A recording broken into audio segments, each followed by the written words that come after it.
My agency is involved in a matter looking at State Department policies and issues. It's being handled by career investigators and career agents who always follow the facts and the law and do the same thorough and independent examination in this matter that they've done in all. So that's how that'll be handled. Well, that is Attorney General Loretta Lynch, and what she was doing there was responding to questions about her meeting with Bill Clinton. Now, Lynch says she's not personally involved in the email case of his wife, and that they discussed their grandkids and not any cases.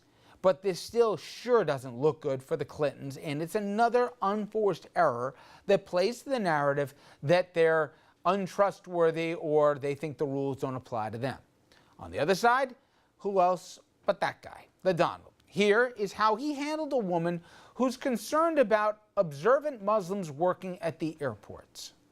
Why aren't we putting our military retirees on that border or in TSA? Get rid of all these heebie-jobbies they wear at TSA. Well, I've seen them myself. And we are looking at that. We're looking at a lot of things.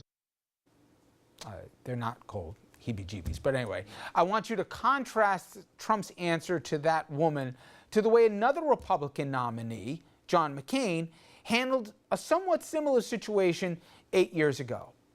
I can't trust Obama. I have read about him, and he's an Arab. He is not. No, ma'am. He's a decent family man, citizen that I just happen to have disagreements with on fundamental issues. Okay, and again, very similar situations handled very, very differently. I want to bring in our panel here. Scott Vanderhoff, good friend to the program, former 5-term Republican Rockland County executive, co-chairman of the Palisades Institute of Dominican College, and Andrew Whitman, our senior political correspondent. Thanks, guys. Let's first start with the Clintons. And you know, it's sometimes certainly conservative media, right-wing radio will make, forget mountains out of molehills, they'll make conspiracies out of whole cloth. But you know what? Bill Clinton should know better than to go and have a conversation with Loretta Lynch, the Attorney General, at the very time his wife is being investigated for the emails. Whether we think that the story may be blown up or whatever else, he nonetheless did it. And I don't care if he went to go talk about the grandkids, right? This perception is sometimes more important than reality. And as she said herself today, she gets it why people are asking her questions about their conversation. It's a legitimate question. And forget about it doesn't look bad. It was dumb. You know, I don't put a lot more stock into it besides it looks bad. And it doesn't look fantastic, but does anybody really think that he was on the plane saying, hey, I need you to quash this investigation, make sure she doesn't get indicted? I mean, I think it speaks to the meme that the Clintons feel like the rules don't apply to them, and that includes the rules of public perception. Anybody, I think, could identify that doesn't look particularly good. But I don't think they really focus on that. They just do what they want to do.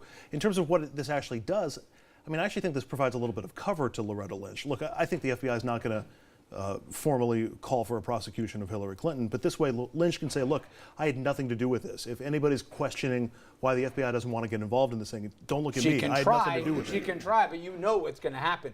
Oh, magically, the FBI is not indicting or doing anything. Could it be that the former president pigeonholed the Attorney General, and he was talking while there's an active investigation of his wife?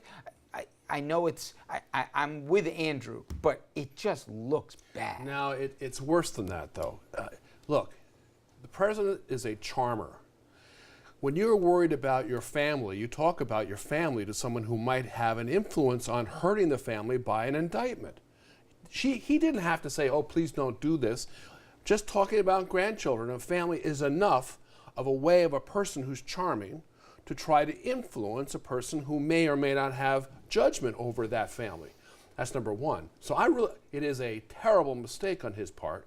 He was president, but I mean, it's a terrible mistake. And the second piece is, she would have had to say the exact same quote at some point along the line, regardless of whether the president had seen or not. She has exposed nothing. She said nothing that she wouldn't have had to say along the investigation. But now she's done it preemptively, and I'm just going to pick a fight with you on that first point, because I get calls all the time on stories that I'm working on, trying to, especially from politicos or the people who work for politicos, trying to push me one direction or another. Oh, my opponent doesn't want, that's not really a story, you don't want to go there. And anybody who's worth half a salt knows that when they're being pressured, whether it's subtly or not so subtly. And all that does, for me at least, is make me resolve to not give in to the will of the person who's trying to dissuade me two from things. something. First of all, you're a journalist, first. Secondly, elected officials, trust me, do this. We go to enemies. We go to people who may, in fact, we try to work the system. But not she's by a career prosecutor and was a U.S. attorney before she was attorney general. Do you really think she's never experienced this either?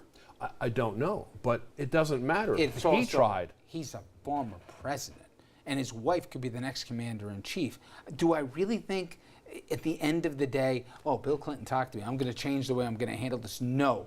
But can I tell you something? How many times over your 5 terms did your staff ever save you from getting in a photo with a guy that might have been under investigation, or being seen in the same picture, or talking to somebody that inadvertently you didn't know, but was in a whole world of trouble, or politically it wouldn't be good for you?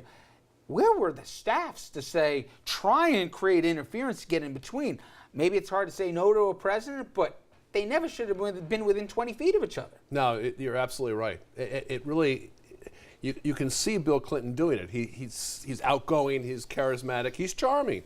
But for him to go out of his way, I mean, it wasn't like they bumped into each other, and he went out of his way to do this. Yep. The fact that no one said, "Look, Mr. President, this isn't a good idea. Leave it alone. Give her a call, or but don't By the way, make it there's issue." so many ways you could have had a message conveyed without doing it in person, and certainly in front of everybody. Not that he should have delivered the message at all, period. But I'm just saying, it's really not shrewd the way it was handled, and I think it just feeds a narrative. I'm sure the First Lady didn't appreciate that. Oh, I can imagine. Oh my gosh. She must have. All right. Now, coming up next, conventions. They're just a few weeks away, and it's looking like Democrats, they're going to have the tension convention. We're going to talk to Bernie Sanders delegate. That's coming up next.